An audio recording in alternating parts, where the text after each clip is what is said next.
अस्सलाम वालेकुम everyone. Divine speech course में हमने कुरान की लैंग्वेज की ब्यूटी, उसकी डेप्थ और उसकी पावर को समझने की कोशिश की थी। लेकिन अब वक्त आ गया है एक और इम्पॉर्टेंट स्टेप लेने का। अब हम कुरान का बिग पिक्चर समझेंगे। अक्सर हम कुरान को थोड़ा थोड़ा पढ़ते हैं, कभी कोई सूरा, कभी कुछ सिलेक्टेड आयात, कभी किसी लेक्चर में एक टॉपिक, कभी किसी तफसीर में दूसरा टॉपिक, और धीरे धीरे हमें कुरान के अलग अलग पीसेस तो समझ आते हैं, लेकिन पूरी तस्वीर साफ नहीं होती। इसीलिए इस कोर्स का मकसद है कुरान का एक ओवरऑल फ्रेमवर्क समझना। एक ऐसा फ्रेमवर्क जिसके बाद जब भी आप कुरान पढ़ेंगे आपको समझ आएगा कि ये आया किस बड़े थीम से जुड़ी हुई है। सोचिए कि पूरा कुरान एक बहुत बड़ा मैप है। अगर कोई आपको पूरा मैप एक ही दिन में दे दे तो शायद आप कंफ्यूज हो जाएंगे, लेकिन अगर कोई आपको उस मैप के मेजर लैंडमार्क्स दिखा दे, में रूट समझा दे और बता दे कि कौन सी जगह किस जगह से कनेक्टेड है, तो पूरा मैप समझना बहुत आसान हो जाता है। कुरान के साथ भी कुछ ऐसा ही है। इस कोर्स में हम हर आया या हर सूरा को डिटेल में नहीं पढ़ने वाले। हम उन मेजर थीम्स को समझेंगे जो पूरे कुरान में बार बार रिपीट होती है और जिन पर अल्लाह ताला ने बार बार फोकस किया है। मैं अक्सर इसकी एग्जाम्पल एक बिल्डिंग से देता हूं। मान लीजिए आपके सामने एक बहुत बड़ी बिल्डिंग है, उसमें हजारों रूम्स हैं, अलग अलग फ्लोर्स हैं, डिफरेंट सेक्शंस हैं। आप चाहते हैं कि आप इस बिल्डिंग को समझ लें। अब सवाल यह है, क्या आप पहले हर रूम को समझेंगे या पहले उन पिलर्स को समझेंगे जो पूरी बिल्डिंग को सपोर्ट कर रहे हैं? नेचुरली पहले पिलर्स समझना ज्यादा इंपॉर्टेंट होगा, क्योंकि जब आप पिलर्स को समझ लेंगे तो बिल्डिंग का हर हिस्सा अपनी जगह समझ आने लगेगा। कुरान भी कुछ इसी तरह है।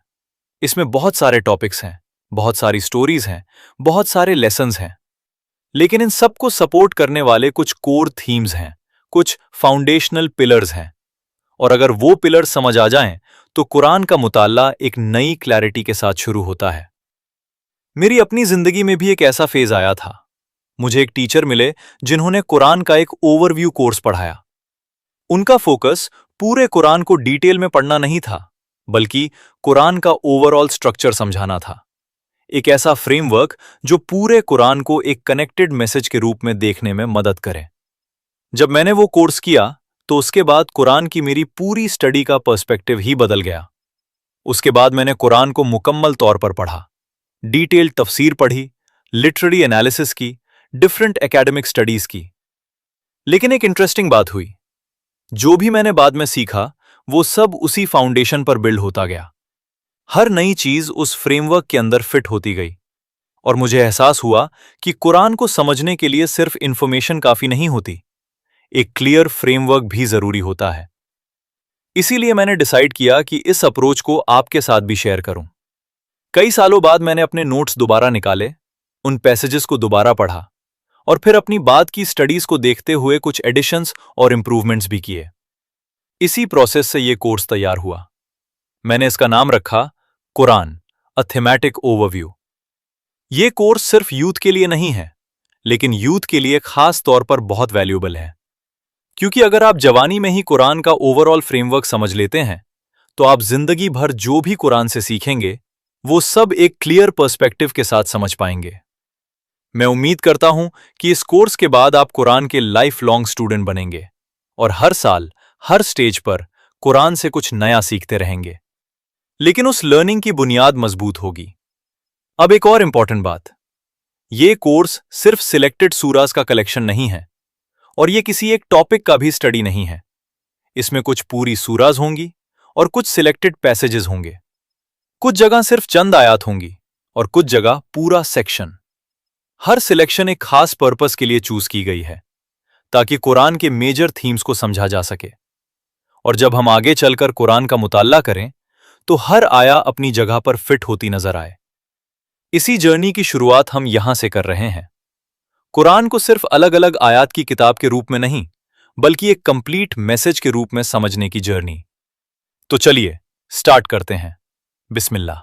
अब तक कुरान के इस थीमैटिक ओवरव्यू कुरान को एक ओवरऑल फ्रेमवर्क के साथ पढ़ना कितना इंपॉर्टेंट है। लेकिन अब एक बहुत इंपॉर्टेंट सवाल सामने आता है, आखिर इस कोर्स के लिए ये पर्टिकुलर पैसेजेस और आयात सिलेक्ट क्यों की गई हैं? इन सिलेक्शंस के पीछे लॉजिक क्या है? और किस बेसिस पर यह कोर्स डिजाइन किया गया है। सबसे पहले एक बात समझिए, कुरान को किसी नॉर्मल टेक्स्ट बुक की तरह ऑर्गेनाइज नहीं किया गया। अगर आप किसी साइंस या हिस्ट्री की किताब उठाते हैं तो उसमें हर चैप्टर एक स्पेसिफिक टॉपिक पर होता है, लेकिन कुरान का स्टाइल बिल्कुल अलग है। कुरान में 114 सूराज हैं और हर सूरा के अंदर कई टॉपिक्स, कई लेसन्स और कई डायमेंशंस मौजूद हैं। इसीलिए किसी सूरा को सिर्फ एक चैप्टर कह देना काफी नहीं होता। हर सूरा अपनी एक दुनिया है, एक पूरा एनवायरनमेंट है, एक पूरा इकोसिस्टम है। कभी आपने नोटिस किया होगा कि आप एक सूरा पढ़ते हैं और फिर किसी दूसरी सूरा में जाकर लगता है कि कुछ थीम्स पहले भी देखी हैं, कुछ मैसेजेस पहले भी सुने हैं, कुछ कॉन्सेप्ट्स फैमिलियर लगते हैं। ये कोइंसिडेंस नहीं है। कुरान के थीम्स एक दूसरे से डीपली कनेक्टेड हैं। मैं सूरा की एग्जाम्पल अक्सर एक शहर से देता हूं। सोचिए आप एक पुराने शहर में एंटर करते हैं। उस शहर की बड़ी बड़ी दीवारें हैं, गेट्स हैं, अंदर बाजार हैं, घर हैं, स्कूल्स हैं, मसाजिद हैं, रोड्स हैं, हर तरह की एक्टिविटीज चल रही हैं। अब क्या आप उस शहर को सिर्फ एक चीज के जरिए डिफाइन कर सकते हैं? नहीं, उस शहर के अंदर बहुत कुछ चल रहा होता है। बिल्कुल इसी तरह एक सूरा के अंदर भी कई लेवल्स पर मैसेजेस होते हैं, कई थीम्स एक साथ चल रही होती है। इसीलिए कुरान को समझने के लिए हमें उसके मेजर थीम्स को आइडेंटिफाई करना जरूरी है। अब सवाल यह है कि इस कोर्स के पैसेजेस का सिलेक्शन किस बेसिस पर हुआ? क्या यह किसी पर्टिकुलर सूरा ग्रुप पर बेस्ड है? नहीं। क्या यह किसी स्पेसिफिक टॉपिक जैसे फैमिली, विमेन, सोसाइटी या हिस्ट्री पर बेस्ड है? नहीं। तो फिर बेसिस क्या है? जवाब बहुत सिंपल है। यह कोर्स कुछ बुनियादी सवालों का जवाब देता है और इन सवालों को समझना हर मुस्लिम के लिए जरूरी है। सबसे पहला सवाल, पूरे कुरान का समरी क्या है? अगर कोई आपसे पूछे कि कुरान का सेंट्रल मैसेज क्या है, तो आप क्या जवाब देंगे? अगर पूरे कुरान को कुछ कोर आइडियाज में समराइज करना हो, तो वो आइडियाज क्या होंगे? ये कोर्स इसी सवाल का जवाब ढूंढता है। दूसरा सवाल और भी ज्यादा प्रैक्टिकल है। अल्लाह ताला मुझसे मिनिमम क्या एक्सपेक्ट करते हैं? ध्यान दीजिए, मैं मैक्सिमम की बात नहीं कर रहा, मैं मिनिमम की बात कर रहा हूं। अक्सर हम इस्लाम को देखते वक्त एक्स्ट्रा ऑर्डिनरी अचीवमेंट्स के बारे में सोचते हैं।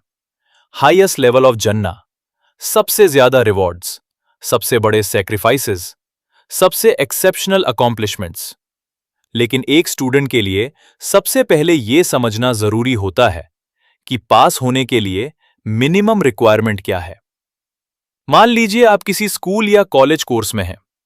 टीचर आपको सिलेबस देता है और कहता है, अगर तुम ये असाइनमेंट्स कंप्लीट नहीं करोगे, ये टेस्ट्स पास नहीं करोगे और मिनिमम क्राइटेरिया मीट नहीं करोगे, तो तुम कोर्स पास नहीं कर पाओगे। अब अगर कोई स्टूडेंट सिर्फ एक्स्ट्रा क्रेडिट प्रोजेक्ट्स पर फोकस करे, फैंसी प्रेजेंटेशंस बनाए, ब्यूटीफुल कवर्स डिजाइन करे, लेकिन एक्चुअल असाइनमेंट्स ही सबमिट ना करे, तो क्या होगा? वो फेल हो जाएगा, चाहे उसने कितनी भी एक्स्ट्रा मेहनत की हो, क्योंकि उसने वो काम नहीं किया जो बुनियादी तौर पर उससे एक्सपेक्टेड था। यही प्रिंसिपल दीन में भी अप्लाई होता है। कभी कभी लोग एक्स्ट्रा ऑर्डिनरी चीजों के पीछे भागते हैं, लेकिन बुनियादी रिस्पॉन्सिबिलिटीज को इग्नोर कर देते हैं और फिर उन्हें लगता है कि सब ठीक चल रहा है। कुरान हमें पहले यह सिखाता है कि अल्लाह की नजर में मिनिमम एक्सपेक्टेशन क्या है, क्या चीज हर मुस्लिम के लिए जरूरी है, क्या चीज पास होने के लिए एसेंशियल है और क्या चीज इग्नोर नहीं की जा सकती। इसीलिए इस कोर्स का फोकस सिर्फ एक्सीलेंस पर नहीं है, बल्कि फाउंडेशन पर है। सिर्फ हाईएस्ट अचीवमेंट्स पर नहीं, बल्कि मिनिमम रिक्वायरमेंट्स पर भी है। क्योंकि जब फाउंडेशन मजबूत होती है, तभी बिल्डिंग मजबूत खड़ी रहती है, और जब बुनियाद ही कमजोर हो, तो ऊपर कितनी भी डेकोरेशन कर लो, उसका कोई फायदा नहीं होता। इसी पर्सपेक्टिव के साथ हम कुरान को देखना शुरू करेंगे।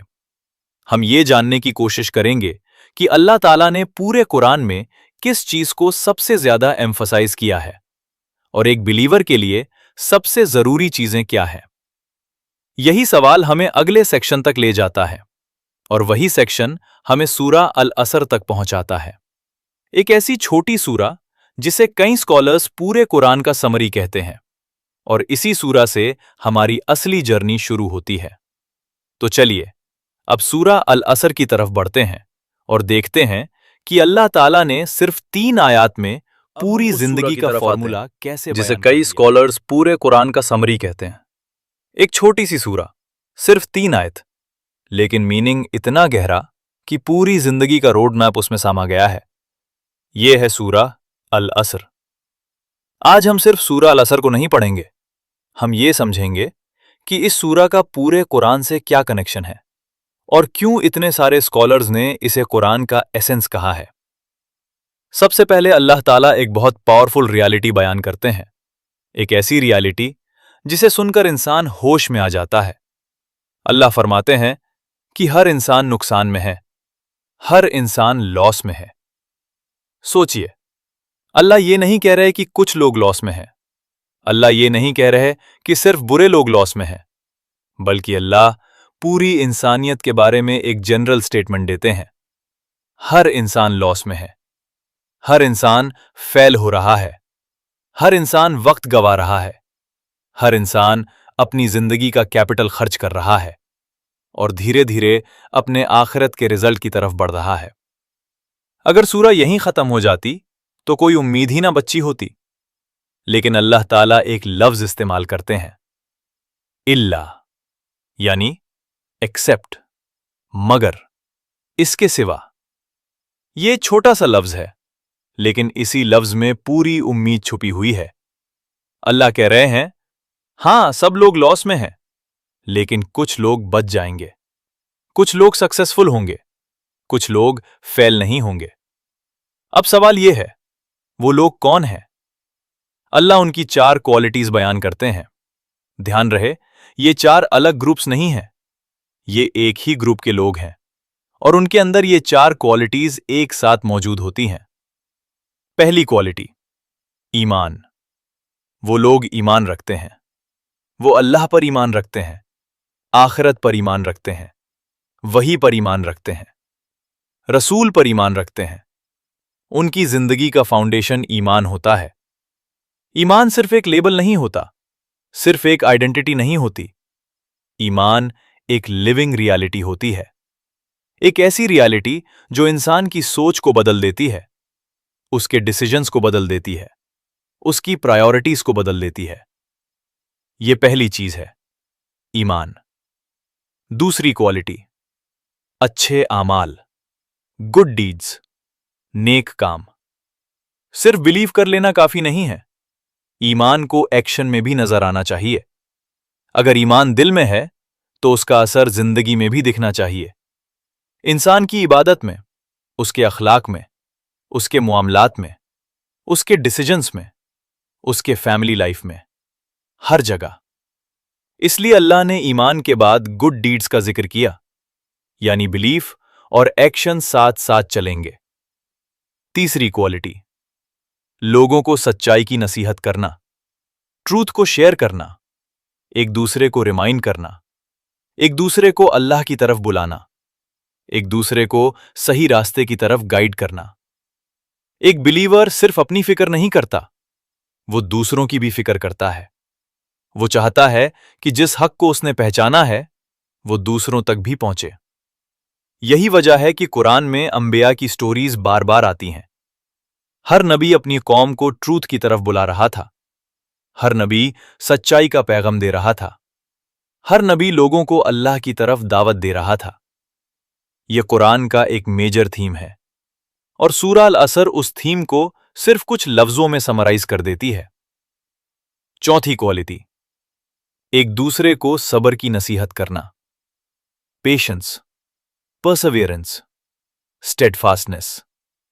کیونکہ سچائی کی راہ آسان نہیں ہوتی، ایمان رکھنا آسان نہیں ہوتا، نیک اعمال پر استقامت رکھنا آسان نہیں ہوتا، لوگوں کو ٹروتھ کی طرف بلانا بھی آسان نہیں ہوتا۔ چیلنجز آئیں گے، کرٹیسزم آئے گی، فیلیئرز آئیں گے، کبھی لوگ سمجھیں گے، کبھی لوگ ریجیکٹ کریں گے، کبھی سپورٹ ملے گا، کبھی تنہائی محسوس ہوگی۔ इसीलिए अल्लाह ताला ने सब्र को अलग से मेंशन किया। यानी सिर्फ सच बोल देना काफी नहीं, उस सच पर कायम भी रहना है। सिर्फ दावत देना काफी नहीं, उस मिशन पर टिक कर भी रहना है। सिर्फ अच्छा काम करना काफी नहीं, उस अच्छे काम को कंसिस्टेंसी के साथ कंटिन्यू भी करना है। और इसी का नाम सब्र है। अब जरा सोचिए, ये 4 क्वालिटीज मिलकर क्या बना रही हैं? ईमान, नेक अमल, सच्चाई की दावत और सब्र। यही तो पूरी दीन की कहानी है, यही तो पूरे कुरान का मैसेज है। इसीलिए कई स्कॉलर्स कहते हैं कि अगर आप पूरे कुरान को एक शॉर्ट समरी में समझना चाहें तो सूरा अल असर उस समरी का नाम है। अब जब आप कुरान पढ़ते हैं तो आप देखेंगे कि हर सूरा किसी न किसी तरह इन 4 थीम से जुड़ी हुई है। कहीं अल्लाह हमें बताते हैं कि क्या बिलीव करना है, कहीं अल्लाह हमें सिखाते हैं कि कौन से अमाल करने हैं, कहीं अंबिया की स्टोरीज के जरिए ट्रूथ की दावत समझाते हैं, और कहीं सब्र और इस्तिकामत का मतलब है टिके रहना, फर्मनेस या स्टेडफास्टनेस। अभी तक जो हमने सीखा है, पूरा कुरान बार बार इन 4 पिलर्स के आसपास घूमता है। और अगर आप इन 4 पिलर्स को समझ लेते हैं तो कुरान का ओवरऑल स्ट्रक्चर समझना बहुत आसान हो जाता है। इसीलिए सूरा अल असर हमारे लिए सिर्फ एक सूरा नहीं है, ये एक लेंस है, एक फ्रेमवर्क है, एक मैप है, जिसके जरिए हम पूरे कुरान को देख सकते हैं।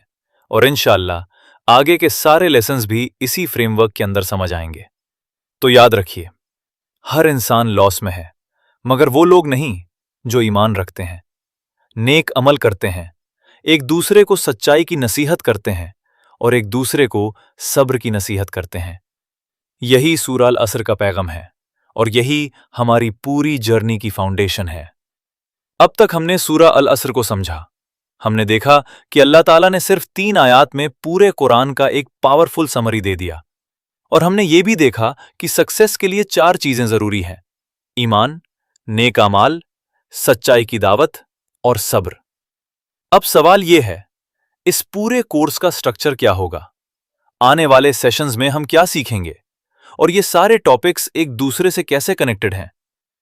आज मैं आपको पूरे रोड मैप का ओवरव्यू देना चाहता हूं, ताकि आपको शुरू से ही पता हो कि हम किस सफर पर निकल रहे हैं। सबसे पहला सेक्शन है ओवरव्यू सेक्शन, यानी सूरा अल असर और उससे रिलेटेड कुछ और पैसेजेस। इस सेक्शन का पर्पस है पूरे कुरान का फ्रेमवर्क समझना। हम देखेंगे कि कुरान के अलग अलग हिस्सों में अल्लाह ताला किस तरह बार बार वही सेंट्रल थीम्स रिपीट करते हैं। एक अच्छा टीचर सिर्फ एक बार कोई बात नहीं समझता, वो उसी कॉन्सेप्ट को अलग अलग एंगल से दोबारा रीइंफोर्स करता है। और अल्लाह ताला तो सबसे बेहतरीन टीचर है। इसलिए कुरान में भी वही इंपॉर्टेंट लेसन्स बार बार आते हैं, लेकिन हर बार एक नए पर्सपेक्टिव के साथ, एक नए कॉन्टेक्स्ट के साथ और एक नए इम्पैक्ट के साथ। इसलिए हम कुछ और पैसेजेस देखेंगे जो सूरा अल असर के मैसेज को और मजबूत करते हैं। उसके बाद हम आते हैं सेक्शन 2 पर, ईमान यानी बिलीफ, फेथ, अकीदा। लेकिन सिर्फ डेफिनेशंस के लेवल पर नहीं, हम ये समझेंगे कि हम जो बिलीव करते हैं उसका बेसिस क्या है। आखिर हम मुस्लिम क्यों हैं? हम अल्लाह पर ईमान क्यों रखते हैं? हम कुरान को अल्लाह का कलाम क्यों मानते हैं? हम आखिरत पर ईमान क्यों रखते हैं? हम रसूलुल्लाह सल्लल्लाहु अलैहि वसल्लम को अल्लाह का रसूल क्यों मानते हैं? और सबसे इंपॉर्टेंट बात, ये बिलीव्स हमारी डेली लाइफ को कैसे इंपैक्ट करते हैं? क्या ईमान सिर्फ एक कॉन्सेप्ट है या वो इंसान की पूरी पर्सोनैलिटी को ट्रांसफॉर्म कर देता है? हम देखेंगे कि कुरान ईमान को किस तरह प्रेजेंट करता है और किस तरह अल्लाह ताला इंसान के दिल में यकीन पैदा करते हैं। ये पूरा सेक्शन ईमान के बारे में होगा। उसके बाद आता है सेक्शन 3, गुड डीड्स, नेक अमाल। अक्सर जब हम गुड डीड्स के बारे में सोचते हैं तो हमारे जहन में सिर्फ नमाज, रोजा या सदका आता है। लेकिन कुरान गुड डीड्स को बहुत ब्रॉडर पर्सपेक्टिव से देखता है। कुरान के नजदीक नेक अमल सिर्फ मस्जिद तक लिमिटेड नहीं है। नेक अमल जिंदगी के हर एरिया में नजर आता है। सबसे पहले इंडिविजुअल लेवल, यानी आप और अल्लाह का रिलेशनशिप, आपका कैरेक्टर, आपकी ऑनेस्टी, आपकी वर्शिप, आपकी पर्सनल ग्रोथ। फिर फैमिली लेवल, आप अपने पेरेंट्स के साथ कैसे डील करते हैं, अपने स्पाउस के साथ, अपने बच्चों के साथ, अपने रिलेटिव्स के साथ। फिर कम्युनिटी लेवल, आप अपने नेबर्स के साथ कैसे रहते हैं, सोसाइटी के लिए क्या कंट्रीब्यूट करते हैं, लोगों के साथ किस तरह इंटरैक्ट करते हैं। और फिर उससे भी आगे, पूरे उम्मा की लेवल पर, एक मुस्लिम नेशन के लेवल पर। यानी नेक अमल का स्कोप बहुत बड़ा है। कुरान हमें एक रिपल इफेक्ट सिखाता है। सब कुछ खुद से शुरू होता है, फिर फैमिली, फिर कम्युनिटी, फिर सोसाइटी, और फिर पूरी उम्मा। हम इस पूरे फ्रेमवर्क को डिटेल में समझेंगे। उसके बाद आता है सेक्शन 4, ट्रूथ की दावत, यानी एक दूसरे को हक की तरफ बुलाना, सच्चाई की तरफ गाइड करना। यह सिर्फ स्कॉलर्स या स्पीकर्स की रिस्पॉन्सिबिलिटी नहीं है, यह हर बिलीवर की रिस्पॉन्सिबिलिटी है। लेकिन सवाल यह है, सच्चाई को कन्वे कैसे किया जाए, लोगों को गाइड कैसे किया जाए, दावत देते वक्त चैलेंजेस कैसे हैंडल किए जाएं, और अगर लोग रिजेक्ट कर दें तो क्या किया जाए। इन सवालों के जवाब हमें सबसे बेहतरीन तरीके से रसूलुल्लाह सल्लल्लाहु अलैहि वसल्लम की जिंदगी में मिलते हैं। हम उनकी सीरा को देखेंगे, उनके मिशन को देखेंगे, और समझेंगे कि ट्रूथ को कन्वे करने का कुरानिक मॉडल क्या है। क्योंकि सिर्फ सच जानना काफी नहीं है, उस सच को शेयर करना भी जरूरी है, और शेयर करने का सही तरीका सीखना उससे भी ज्यादा जरूरी है। फिर आता है सेक्शन 5, सब्र, पेशेंस, परसिवियरेंस, स्टेडफास्टनेस, इस्तिकामा। ये वो क्वालिटी है जो बाकी तीनों को प्रोटेक्ट करती है। ईमान को सरवाइव करने के लिए सब्र चाहिए, ट्रूथ की दावत को कैरी करने के लिए सब्र चाहिए। बिना सब्र के इंसान थक जाता है, फ्रस्ट्रेट हो जाता है, और रास्ते में ही रुक जाता है। इसलिए कुरान में सब्र को एक्स्ट्रा ऑर्डिनरी इंपॉर्टेंस दी गई है। हम देखेंगे कि कुरान सब्र को कैसे डिफाइन करता है और किस तरह बिलीवर्स को डिफिकल्ट सिचुएशंस में इस्तिकामा सिखाता है। और फिर आता है कोर्स का फाइनल सेक्शन, एक कंप्लीट सूरा, एक कंप्लीट वॉक थ्रू, सूरा अल हदीद, सूरा नंबर 57। मेरे टीचर्स में से एक टीचर कहा करते थे, अगर सूरा अल असर एक बीज है तो सूरा अल हदीद उस बीज से खिलने वाला फूल है। सूरा अल असर पूरे दीन का समरी है और सूरा अल हदीद उस समरी की डिटेल्ड पिक्चर है। इसलिए हम पूरी सूरा अल हदीद को एक साथ स्टडी करेंगे और देखेंगे कि किस तरह कुरान के मेजर थीम्स एक ही सूरा में ब्यूटीफुली कंबाइन होते हैं। यानी जो कुछ हम पूरे कोर्स में सीखेंगे उसका प्रैक्टिकल डेमोन्स्ट्रेशन हमें सूरा अल हदीद में नजर आएगा। तो अब आपके पास पूरे कोर्स का रोड मैप है। सबसे पहले ओवरव्यू, फिर ईमान, फिर गुड डीड्स, फिर ट्रूथ की दावत, फिर सब्र, और आखिर में सूरा अल हदीद। ये सिर्फ टॉपिक्स की लिस्ट नहीं है, ये एक बिलीवर की ग्रोथ जर्नी है। ये एक रोड मैप है, एक ऐसा रोड मैप जो इंसान को लॉस से सक्सेस की तरफ ले जाता है। और इसी रोड मैप को अल्लाह ताला ने सूरा अल असर में समराइज किया था। अब इंशाअल्लाह हम इस सफर के अगले स्टेज में एंटर करेंगे और सूरा अल असर के लफ्जों को और गहराई से समझना शुरू करेंगे। अब हम सूरा अल असर के एक्चुअल लफ्जों की तरफ बढ़ते हैं। यह सूरा सिर्फ 3 आयत पर शामिल है, लेकिन इंटरेस्टिंग बात यह है कि ये 3 अलग सेंटेंसेस नहीं है, पूरा सूरा मिलकर एक ही सेंटेंस बनता है। ये बात खुद हमें एक इंपॉर्टेंट हिंट देती है। कुरान की हर आया सिर्फ एक सेंटेंस नहीं होती, आया का कॉन्सेप्ट सेंटेंस से कहीं ज्यादा गहरा है। इंशाअल्लाह किसी और मौके पर हम डिटेल में बात करेंगे कि आया का असल मतलब क्या है। फिलहाल हम सूरा के पहले लफ्ज पर फोकस करते हैं, वल असर। अक्सर ट्रांसलेशंस में आपने देखा होगा बाय टाइम, या फिर by the passing of time, या बाय द एजेस। लेकिन सवाल यह है, अल्लाह ताला यहां बाय टाइम क्यों कह रहे हैं और कुरान में अल्लाह ताला कसम क्यों खाते हैं? इस बात को समझना बहुत जरूरी है। सबसे पहले कसम के कॉन्सेप्ट को समझते हैं। हम सब अपनी डेली लाइफ में भी कसम का लफ्ज सुनते हैं। कोई कहता है, मैं कसम खाकर कहता हूं, कसम से, वल्लाही, या आई स्वेयर। लेकिन लोग कसम कब खाते हैं? आमतौर पर कुछ सिचुएशंस होती हैं। पहली सिचुएशन, जब इंसान गुस्से में होता है, कभी किसी ने बार बार तंग किया हो या कोई बात हद से ज्यादा हो गई हो, तो इंसान कहता है, कसम से अब बस करो। यानी कसम एक स्ट्रांग इमोशन को एक्सप्रेस करती है। दूसरी सिचुएशन, जब सामने वाला आपकी बात पर यकीन नहीं कर रहा होता। मान लीजिए आप ऑफिस लेट पहुंचते हैं, बॉस पूछता है 45 मिनट लेट क्यों हो? आप कहते हैं ट्रैफिक था। बॉस कहता है हाँ हाँ ट्रैफिक था। फिर आप कहते हैं नहीं, कसम से ट्रैफिक ही था। यानी आप कसम इसलिए खा रहे हैं क्योंकि आप अपनी बात को रीइंफोर्स करना चाहते हैं। आप चाहते हैं कि सामने वाला आपकी बात को सीरियस ले। तीसरी सिचुएशन, जब कोई विटनेस टेस्टिमनी देता है। कोर्ट में लोग कसम खाते हैं और कहते हैं मैं सच कहूंगा। यानी कसम एक टेस्टिमनी की इंपॉर्टेंस को हाईलाइट करती है। यह तो हुई हमारी रोजमर्रा जिंदगी की बात, लेकिन अरबिक लैंग्वेज में कसम का एक और पर्पस भी था, और यह पर्पस बहुत इंटरेस्टिंग है। जब किसी क्राउड का अटेंशन लेना हो, जब लोग ध्यान न दे रहे हों, जब लोग अपनी अपनी दुनिया में बिजी हों और आप चाहते हो कि सब एकदम से आपकी बात सुने, तो आप कसम के साथ बात शुरू करते थे। यानी कसम एक अटेंशन ग्रैबर भी थी, एक पावरफुल ओपनिंग स्टेटमेंट, एक ऐसा लफ्ज जो लोगों को रोक कर सुनने पर मजबूर कर दे। अब जरा सोचिए, अल्लाह ताला जब कुरान में कसम खाते हैं तो क्या अल्लाह को अपनी बात प्रूव करने की जरूरत है? बिल्कुल नहीं। अल्लाह को किसी को कन्विंस करने की जरूरत नहीं। अल्लाह को कोई विटनेस भी नहीं चाहिए। तो फिर अल्लाह कसम क्यों खाते हैं?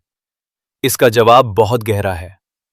अल्लाह कसम खाकर हमें एक चीज बताना चाहते हैं, जो बात अब आने वाली है वो बहुत इंपॉर्टेंट है। ध्यान से सुनो, अपना फोकस जमाओ। ये मैसेज तुम्हारी जिंदगी बदल सकता है। यानी कसम के जरिए अल्लाह हमारा अटेंशन कैप्चर करते हैं और फिर हमारी नजर उस चीज की तरफ ले जाते हैं जिसके बारे में कसम खाई गई है। अब सवाल यह है, यहां अल्लाह ने किस चीज की कसम खाई? टाइम की, वक्त की, असर की। और यह खुद एक बहुत गहरी बात है। सोचिए, इंसान के पास सबसे कीमती चीज क्या है? पैसा, हेल्थ, पोजीशन, पावर? नहीं, इन सबसे ज्यादा कीमती चीज वक्त है। कभी वापस आ सकती क्योंकि है। पैसा वापस अपॉर्चुनिटीज दोबारा मिल सकती है, लेकिन जो वक्त गुजर गया वो कभी वापस नहीं आता। हर सेकंड जो गुजारता है वो हमारी जिंदगी का एक हिस्सा लेकर चला जाता है। और इसीलिए अल्लाह ताला सूरा की शुरुआत वक्त की कसम से करते हैं। यानी अल्लाह हमारा ध्यान उस एसेट की तरफ ले जा रहे हैं जिसे हम सबसे ज्यादा वेस्ट करते हैं। और फिर अल्लाह एक शॉकिंग रियलिटी बयान करने वाले हैं। एक ऐसी रियलिटी जो हर इंसान से रिलेटेड है। एक ऐसी रियलिटी जो अमीर और गरीब दोनों पर अप्लाई होती है, यंग और ओल्ड दोनों पर अप्लाई होती है, मुस्लिम और नॉन मुस्लिम दोनों पर अप्लाई होती है। और वो रियलिटी ये है कि हर इंसान लॉस में है। लेकिन उस कंक्लूजन तक पहुंचने से पहले अल्लाह हमारा ध्यान वक्त की तरफ ले जाते हैं, क्योंकि जब तक आप वक्त की वैल्यू नहीं समझेंगे तब तक आप लॉस का मतलब भी नहीं समझ पाएंगे। इसीलिए सूरा अल असर का पहला लफ्ज सिर्फ एक कसम नहीं है, ये एक वेकअप कॉल है, एक रिमाइंडर है, एक वार्निंग है और एक इन्विटेशन भी है। इन्विटेशन इस बात की तरफ कि अपनी जिंदगी को दोबारा देखो, अपने वक्त को दोबारा देखो और सोचो, क्या मैं अपना वक्त उस चीज में लगा रहा हूं जो मुझे सक्सेस की तरफ ले जाएगी, या मैं धीरे धीरे लॉस की तरफ बढ़ रहा हूं? यही सवाल सूरा अल असर हम सबके सामने रखती है, और इसी सवाल का जवाब अल्लाह ताला आगे की आयत में देते हैं। तो चलिए अब हम सूरा के अगले हिस्से की तरफ बढ़ते हैं और देखते हैं कि अल्लाह ताला इंसान के लॉस और सक्सेस को